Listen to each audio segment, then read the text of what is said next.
Bottom line is that what happens when that access control system loses power? You need access. And the only access you're going to get is with a key. There was a university in the Midwest that lost a master key. They had to rekey a whole res life facility. 5 buildings, cost $1 million for one key that they lost.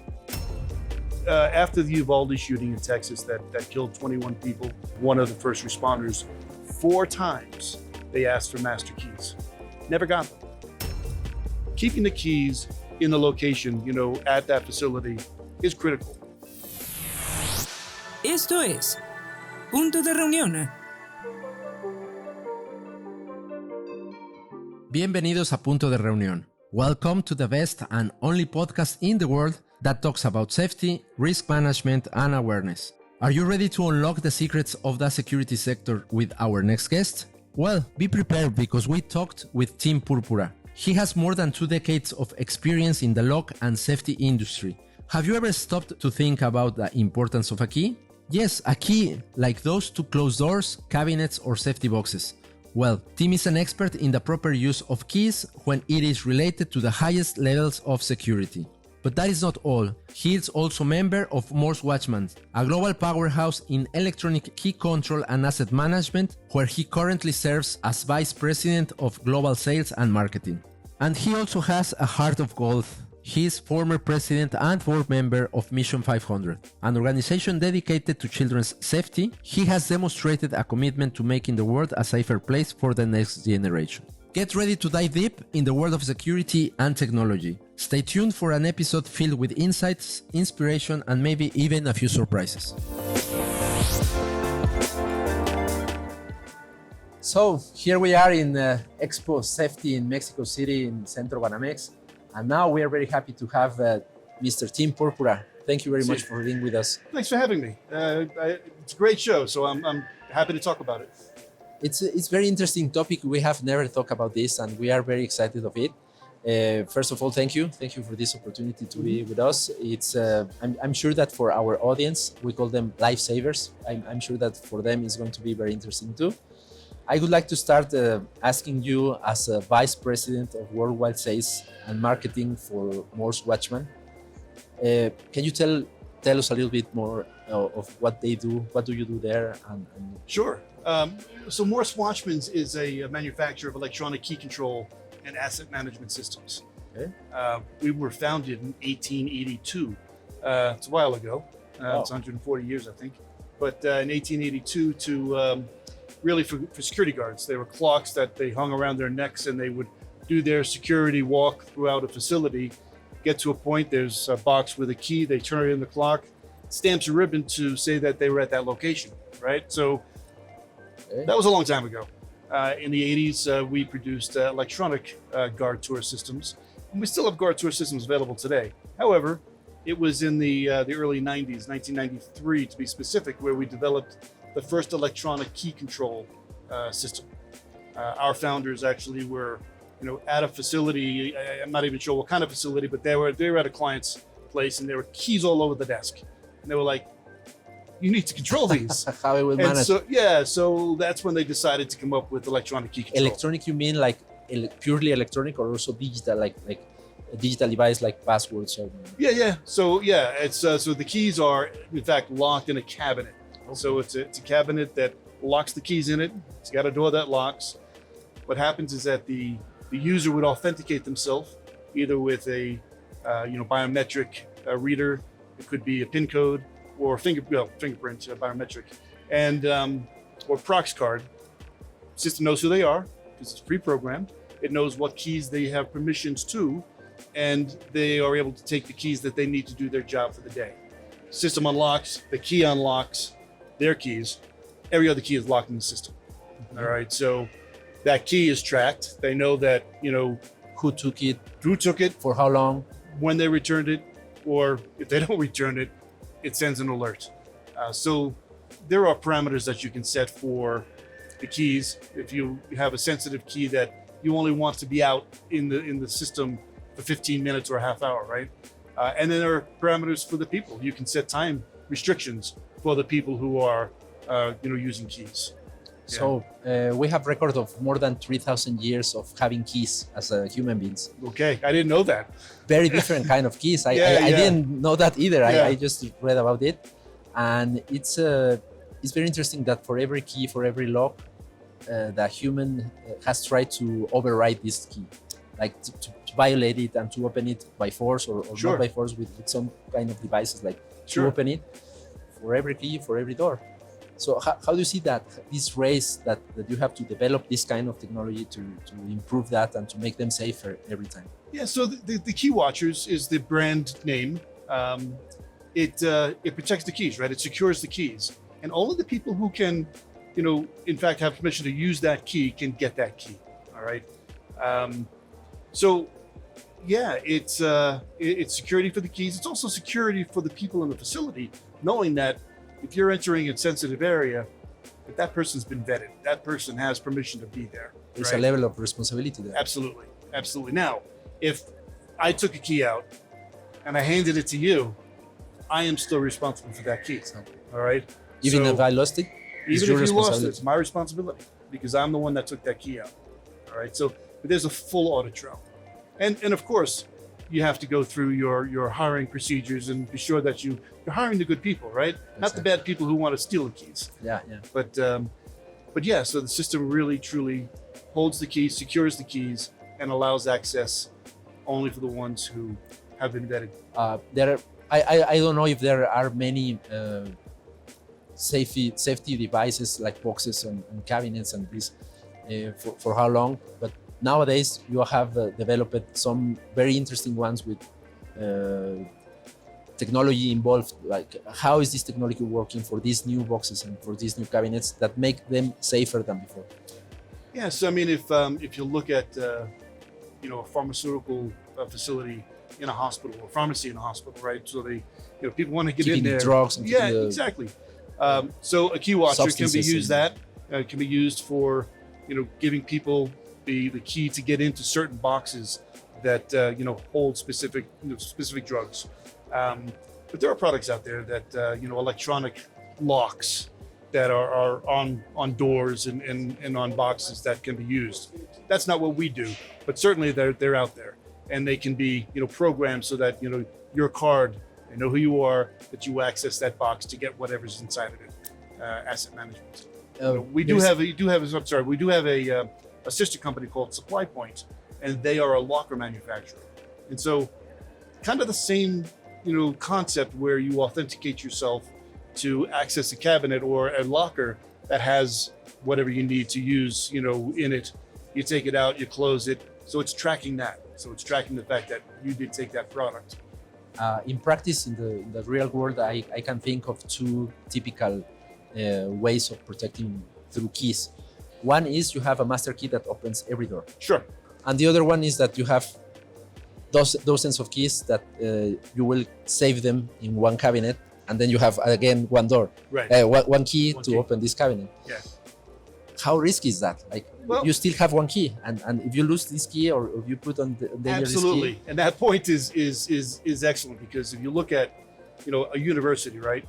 They typically have a hierarchy of keys where they have a grandmaster key, Exactly. they have master keys, sub-master keys, and then the rest of the keys.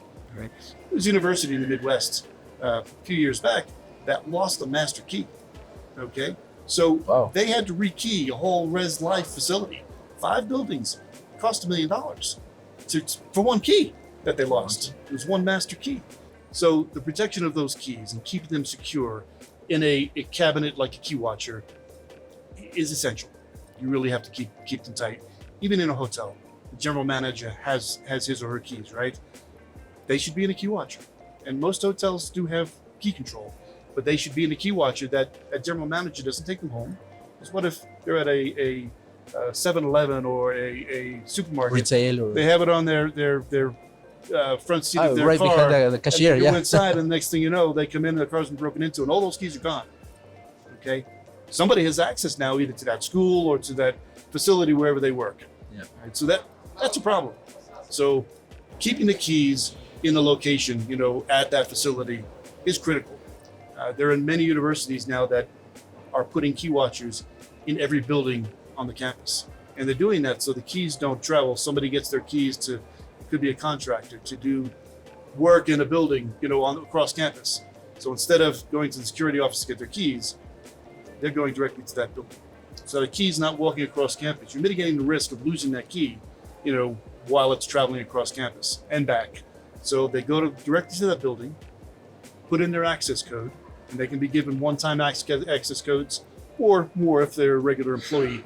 But they put in their access code, get the key they need in that building, use it, and then put it back in that building. The key never leaves the building. Yeah. What do you think of these devices like an Apple Finder that you can attach to key and Sure. then you have GPS. access to GPS? What do you think? Absolutely. We don't do that. Okay. Of that? You don't do that. Okay. We don't.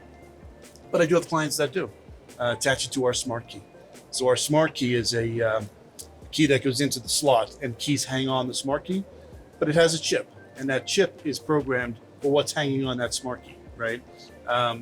So we know that it's taken out, we know that it's put back, but our regular system doesn't track it once it leaves. Okay. But a tile or a GPS tracking device would. And so we do have clients that use that, and that may be something we do in the future, but we don't today. Yeah. Okay, interesting. And for these experiences that you have, previously you just told us about some very sad experience, a very bad one in the school. Can you share that experience with us? Absolutely. So, just to start on who our clients are, right? We are, hospitality is probably our strongest sector, probably in 70% or so of the Marriott, Hilton, Hyatts, Omnis, Four Seasons hotels. We are in, Government and I'm sorry? government. The government, yeah. We're in every U.S. embassy globally. We're on military bases, both foreign and domestic. We're in every casino in Las Vegas and quite a few casinos in Macau. We are in many higher education facilities, schools, universities in the United States. And we recently launched a product called the Key Watcher EKG. EKG standing for Emergency Key Grab. All right, so we have a problem in the U.S., and that's school shootings. It's guns in general, but it's school shootings, right? So after the Uvalde shooting in Texas that killed 21 people, 19 of them were children, I watched a 54-minute video of it was a body cam of one of the first responders in the school. It took hours for them to settle this whole ordeal, but 4 times they asked for master keys. Never got them, okay? So what we did is the EKG, or emergency key grab, is a key watcher that would be in the office area or a strategic location within the school, but it's for first responders. So first responders can get access to the keys to the front doors through a Knox box on the building. But once they're in, they don't have keys. So this They EKG, can move around. yeah, The importance is that they can move around strategically. exactly. So, but the EKG key watcher will give them, there's 1 or 2 key rings that will have the master keys for every door and every access point within the facility. So immediate access to, again, all the doors and access points. Will make a difference. Absolutely. And I hate to say it like this, but an EKG can save lives. It would have in Uvalde. Yeah. Do you have any experience in Mexico that you can share with us? Something funny, something Oh, difficult?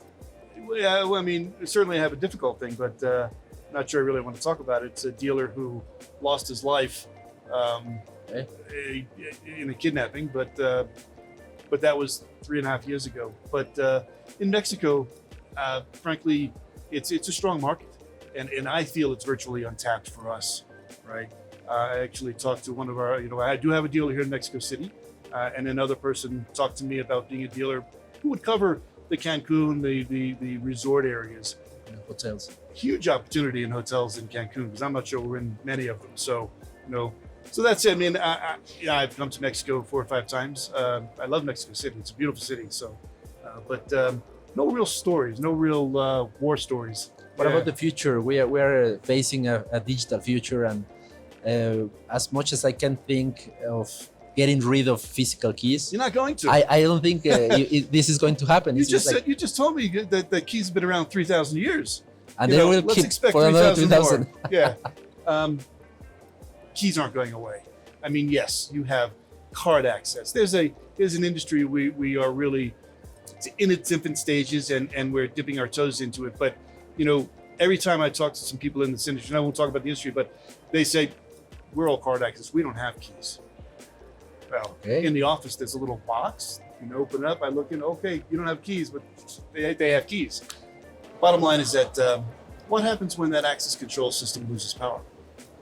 You need access, and the only access you're going to get is with a key. So there are master keys that are needed. Even the digital cars have a little Yeah, little door that you move, and then you have the key access. exactly. Yeah. So, but you could even hang, prox cards or key cards in our key watcher. Here's another thing we talked about corrections, earlier before we started this. So we're probably in 80% of the correctional facilities in the U.S. and 100% in Sweden. Don't ask me how, but we are. There are correctional facilities that actually use the key watcher to hang the cooking utensils in the kitchen. So the cooking knives and forks that they use to cook the meals, they keep them locked in the key watcher. So when inmates are using them to chop and cook, To work, yeah. they have to put them back, right? And if they didn't put it back, they don't want it in the population. So they use the key watcher to hang these knives and forks. Interesting It's amazing application. everywhere. Yeah. You find them everywhere, like Absolutely. all around. Yeah. Excellent. So, Tim, it was a very nice and very interesting conversation. Yeah, thank you. You are having a conference tomorrow, so good luck. Thank Have you. a great Yeah. exhibition and enjoy Mexico, and you are always welcome. We here. will. Yeah. Again, beautiful city. So thank you. Thank you very much. All right. And to all our lifesavers, para todos nuestros guardavidas, we'll hear you again. Thank you for listening to this episode, and keep posting. Thank you. Thanks.